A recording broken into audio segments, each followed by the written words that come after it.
Hello, dear wisdom seekers. Welcome to Soul Seeking Wisdom. Myself, Parvi Agarwal, who is a writer and an inspiring author.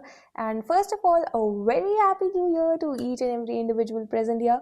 And today, I am going to talk a bit about New Year resolutions. Fine. Firstly, I'll share a little bit of my story, my personal experience. So, last month, that is December 2025, I was really, working upon my New Year goals, resolutions, and everything.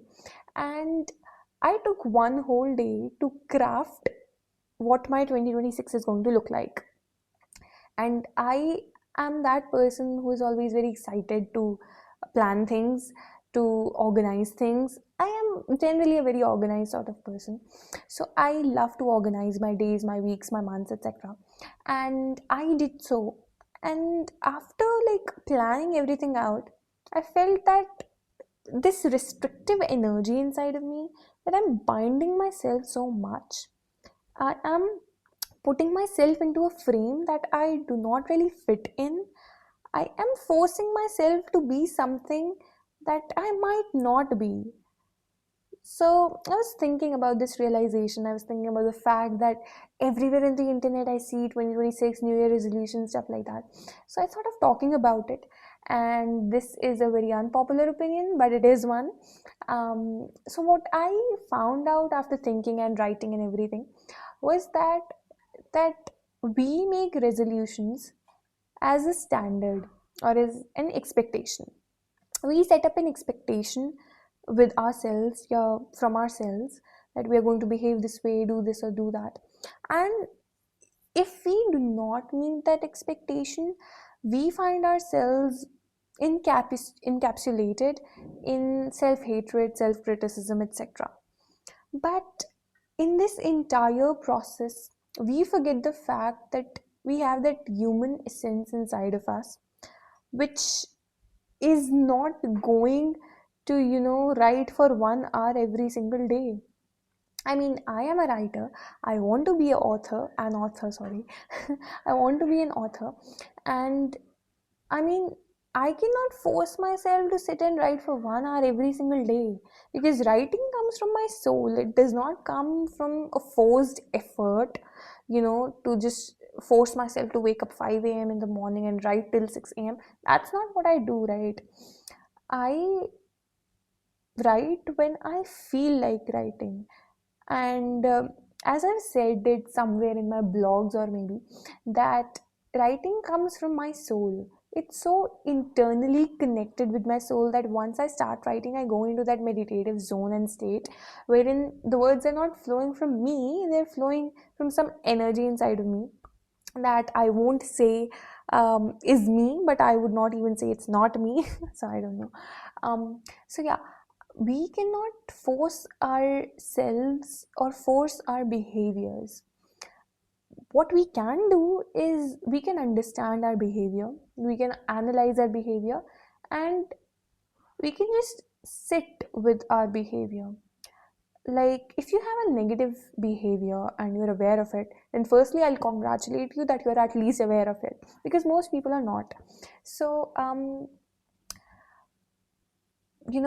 with this, I got reminded of the fact that many people think that their behavior is perfect, and I could think that as well. But as you go into this awareness process of spiritual awakening and becoming aware, you realize that nobody is perfect. It's just, or you don't know the imperfections in you.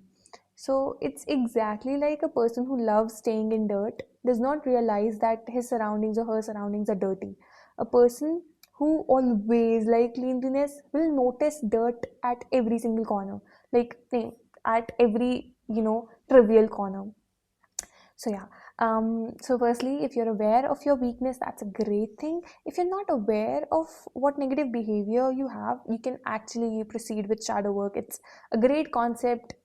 You can find it everywhere in the internet. I can also make a video on that, but maybe whatever, for some other time. So you can proceed with that to know what negative behaviors you have. And now you cannot radically change yourself.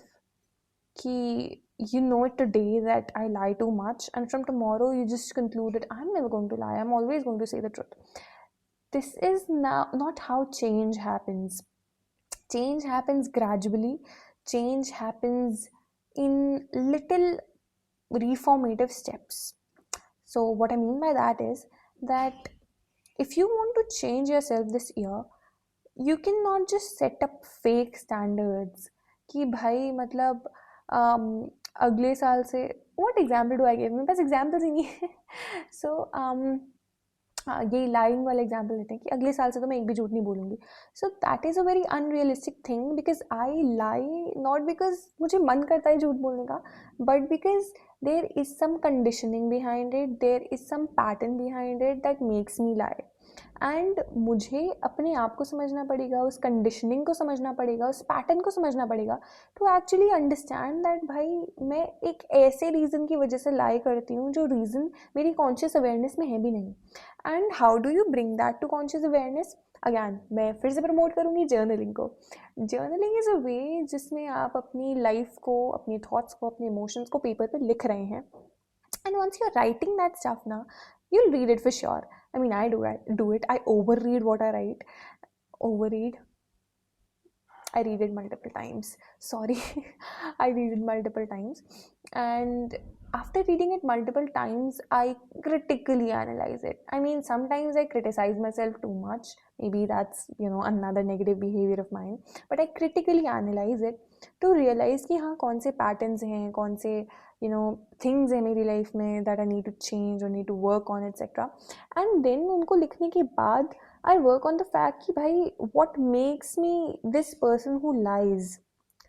And when you ask this bold question to yourself that what makes you this person, you realize कि आपकी most of the life is not your first hand opinion, it's your second hand opinion. ये societal conditioning हो सकती है, ये किसी दूसरे की बताई हुई बात हो सकती है, कुछ आपने बहुत पहले पढ़ा हो वो भी हो सकता है. So it could be anything, it could be your past experience or anything whatsoever. When you realize that conditioning, then you are strong enough to make your own opinion of it. अब मैं writing के कुछ ज़्यादा ही close हूँ, so I feel that huge impact of writing on me कि whatever I write, may it be fiction, non fiction, poetry, self help, whatever, I kind of realize I get epiphanies while writing. I write those epiphanies. So, yeah, poetry has been a great way for me to understand more of myself, my biases, and healing my way through them. Because healing yourself through these biases, making your first hand opinions about every single thing, is actually a way by which you raise your vibrations. You become closer to that ideal deity which we call God. So things got again a lot deep. But yeah. So yeah, you can actually work upon the fact of, journaling, knowing yourself, becoming self-aware and stuff. Also, knowing your negative behavior can be very tricky sometimes, because when you know that you have this negative behavior, you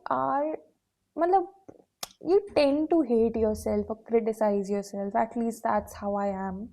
And at that moment, it's very important that you acknowledge and appreciate your human self, that you're a human. And now it sounds very basic, very chill, but if you know the depth of what I'm talking about, you'll actually correlate with me. So yeah, then apart from journaling, I'd like to say that, yeah, I can also talk about meditating, because it's, many people have asked me how to meditate or teach us meditation or stuff like that. But meditation is not a standard process. Meditation is not scientific. Bhai. Scientific mein, there is a step-by-step thing. First you do this, then you do this, third you do this, फिर ये हो जाएगा. This is not input, process, output, right? It's not a machine. You're not a machine. You're a human. So meditation is not input, process, output. Meditation is being, just being aware of your breath maybe. Now again, मैं इसको explain जितना करूँगी ना वो उतना ही ज़्यादा limit होता जाएगा, but meditation is that experience of your soul, and इसको experience करने के methods are unlimited. मुझे लगता है कि जर्नलिंग और writing is a way to experience your soul. मुझे लगता है कि हाँ, आंखें बंद करके ध्यान लगाना is a way to experience your soul, but it is not the same for everyone. For you, reading could be meditation. For you, listening to a podcast could be meditation. It could be anything. So meditation is not just limited to that old ancient figure जिसमें एक इंसान ऐसे करके बैठा हुआ है संन्यास के पोज में. So that is not what meditation is. Just being here in this moment, being aware of yourself, analyzing yourself, that's what meditation is. That's what healing looks like. And I mean, lastly, I'd say that instead of being influenced by various ideologies, including mine, it's very important that you create your own ideologies. I don't want you to follow what I say. I don't want you to just stick to what I say or what I write, because I write from my experiences, my first hand experiences.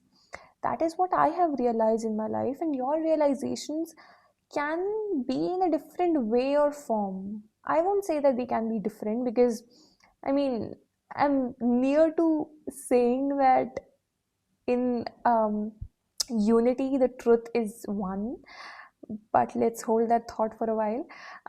So I won't say that your realizations would be different, but I would say that your way of realizing things could be different. Your way of understanding things could be different because you are a different and unique individual altogether. So it is great to listen to people. It is great to know people. I mean, I read a lot. Not like poetry or something. I read judgments of the courts because I am into legal study. So I read a lot. And even today, I was reading this judgment which talked about privacy, and there was a very eye opening line that mine and hold on, I'll open it, I'll read it. Yeah, so the line goes like, the body and the mind are inseparable elements of the human personality. I mean, wow, this line is superb. It made my evening. So, I mean, I read a lot, of course. That was what I was trying to say, and I integrated my legal study. But it's beautiful when everything you do integrates with who you are. So that is what happening. Like, there was a time I used to think that law and logic are opposite to spirituality and emotions, but now I'm next to believing the fact that there are interconnections and similarities in everything. You just need to be able to hold two extremes together. So there is a famous concept of feminine and masculine and balancing it. It's just like that, holding the opposite poles together with harmony. That's again a great idea. So yeah, I think that's pretty much for today. And yeah, there is great news to share. This new year I started a Substack. So I switched my blogs from WordPress to Substack, primarily, to be very honest, primarily because nobody was reading my WordPress, sorry. So nobody was reading my WordPress, so I felt like I've been doing this for an year, and I could write it in my diary, I could write it on my laptop. I'm uploading it for a reason, right? So yeah, that is the reason I switched to Substack. If you wish to read it, I'll link it down in the description box below. Also, if you like my content, my thoughts, consider subscribing. I upload a video every single Sunday. And then there are some books that I've written that you might love, because I mean, I believe that someone will read my book with the right intention will love it. That's my claim. So the first book is this philosophical poetry book, Words Wage Within, which is a beautifully crafted collection of poems which talk about nature of reality, life, death, etc., etc., spirituality. The second book is Hriday Kalam Se. It is available for you now, so you can order it. You can email me to get it. Thirdly, I have this ebook, Meet Your Soul. Again, you can email me to get it. It's a step by step, not step by step. It's basically a guide towards knowing how you can become self aware and experience your soul due to lack of words. So, I mean, it's a very energetically charged document which I've written with deep levels of consciousness. So that's what my ebook is about. Then you have the opportunity to read my free guide on the three purple principles of spirituality. That's again my personal view on the basics that you require, the basic nature that you can develop once you're entering into spirituality. So do consider checking it out. Link is in the description. As always, keep seeking wisdom, and again, a very happy new year. Thank you.